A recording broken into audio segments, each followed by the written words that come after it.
स्वागत है आप सभी का। जैसे हमने वादा किया था आपसे कि डेली एक वीडियो हम आपको दें। टॉपिक्स अनुभव और प्रैक्टिकल वर्क के हिसाब से होगा। जैसे कि पिछले 2 वीडियो में मैंने आपको बताने की कोशिश की है कि व्यापार में सक्सेस होना बहुत आसान है और मुश्किल किसके लिए है और आसान किसके लिए है, ये चीज मैंने आपको बताई।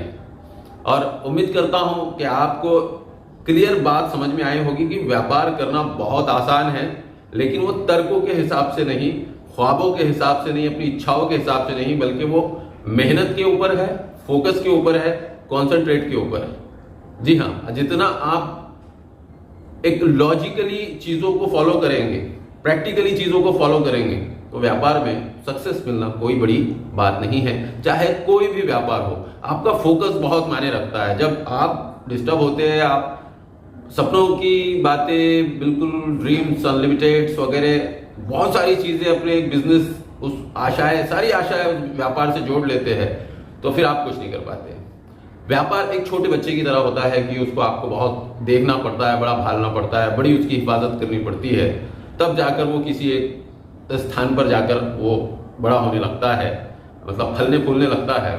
लेकिन बहुत से लोग छोटे से, जब वो शिशु होता है, बहुत छोटा होता है, उसी से सारी आशाएं और उम्मीदें रखते हैं। वो आपने मूवी देखी होगी, उस मूवी में कहा गया है कि मेरा बेटा इंजीनियर बनेगा। आप समझ गए किस मूवी की मैं बात कर रहा हूं। तो अरे भाई, वो तो अभी जन्म लिया है, अभी तो उसका स्टार्टअप हुआ है, और अगर अभी से आप उस पर इतना बर्डन डाल देंगे कि आप इस बिजनेस के जरिए से ऐसे करेंगे, वैसे करेंगे, ऐसी तरक्की होगी, वैसी कंपनी बनेगी, वैसे, ठीक है, आपका प्लान है, अलग बात है। प्लान अलग होता है। किसी भी चीज का एक प्लान होता है कि हाँ, आपका ये टारगेट है कि इतना किलो फला अमका ढिमका ये करेंगे, और इस वजह से तैयारी आपके पास यह है, सोर्सेस आपके पास ये, वो अलग बात है। मैं प्लान की बात नहीं, मैं आशाएं, अभिलाषाओं की बात कर रहा हूँ कि जिसमें प्लान कुछ नहीं, बस आप बैठे बैठे सोच रहे हैं कि हाँ, मुर्गी होगी, अंडे होंगे, फिर बकरियां लूंगा, फिर ऐसे होगा, वैसे होगा, शेख चिल्ली की तरह। तो इस तरीके से बिजनेस डेवलप नहीं होता है। बिजनेस डेवलप के लिए परफेक्ट प्लान चाहिए। अब प्लान कब होगा? प्लान जब होगा जब आप किसी अनुभवी प्रशिक्षण का हिस्सा बनेंगे। अब अनुभवी प्रशिक्षण, इसके माने क्या है कि आपको ऐसे लोगों की छत्र छाया में रहना होगा। जरूरी नहीं है कि आप उनके पास जाए, आप स्टडी कीजिए उनकी लाइफ को, या अगर कोई वास्तविकता के आधार का ज्ञान आपको प्रोवाइड कर रहा है तो आप उसको सुनिए, देखिए, समझिए।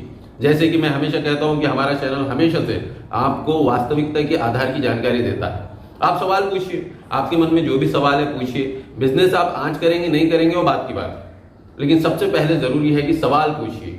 आज हमारे देश में यही समस्या है कि लोग वास्तविकता और मूलभूत वाली चीजों पर सवाल नहीं पूछते। बाकी फला सेलिब्रिटी ने क्या खाया, फला सेलिब्रिटी ने क्या किया, उसने मैच क्यों नहीं जीता, उसने क्यों जीता, और गोसिप सुना, हमारे टाइम पास, सारे हमारे क्वेश्चंस टाइम पास से रिलेटेड है, हमारे फ्यूचर के लिए कोई क्वेश्चन नहीं है। तो इसलिए सवाल पूछिए। जब आप सवाल पूछेंगे तो आपको जवाब मिलेगा।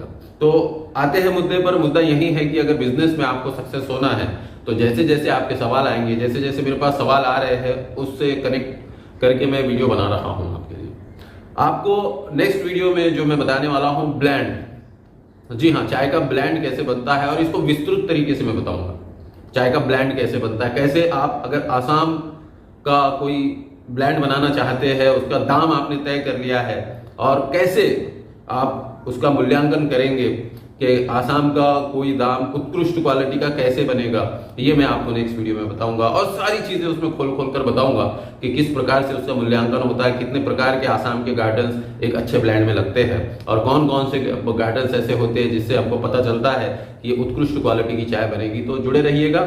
नेक्स्ट वीडियो में आपको बहुत जबरदस्त जानकारी मिलने वाली है कि चाय का ब्लेंड कैसे बनता है। ठीक है, चलिए, जय हिंद, जय हिंद, जय।